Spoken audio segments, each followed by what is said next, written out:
আসসালামু আলাইকুম। চলে আসলাম আমাদের রান্নাঘরে। আমি আজকে পুঁটি মাছ দিয়ে এই কান্দাল, এই যে আপনারা কি বলেন জানি না, আমার দেশে কাদাল বলে, এটা দিয়ে রান্না করব। কলা গাছের ভিতর থেকে যে এটা বের হয়, কলা গাছের ভিতর থেকে মাঝখান থেকে এটা বের হয়।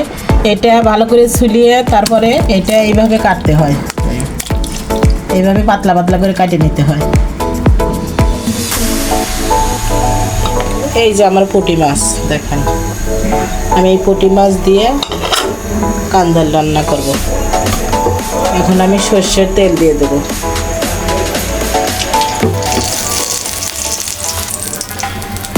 এখন সর্ষের তেল দিয়ে দিলাম, পেঁয়াজ কাঁচামরিচ দিয়ে দিলাম,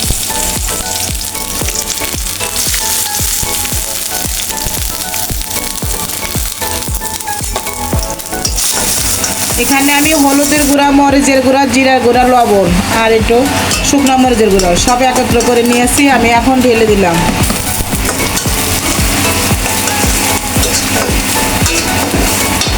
আমি এখন এই কাদালটা দিয়ে দেব।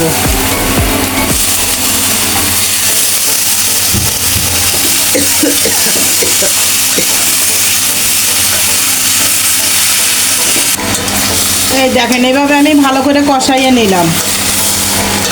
এখন আমি মাছ দিয়ে দেবো।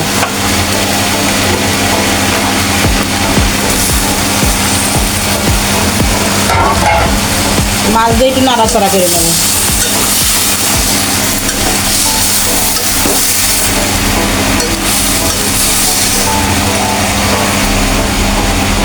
আমি এখন জল দিয়ে দেবো।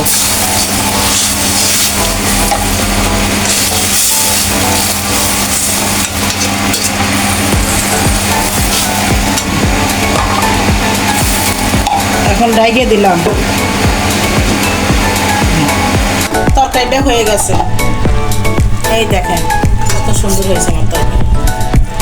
পুঁটি মাছ দিয়ে কান্দাল রান্না করলাম। আপনারা ভালো লাগলে আপনার আবুকে লাইক, শেয়ার, সাবস্ক্রাইব, কমেন্ট করে দিবেন। আল্লাহ হাফেজ।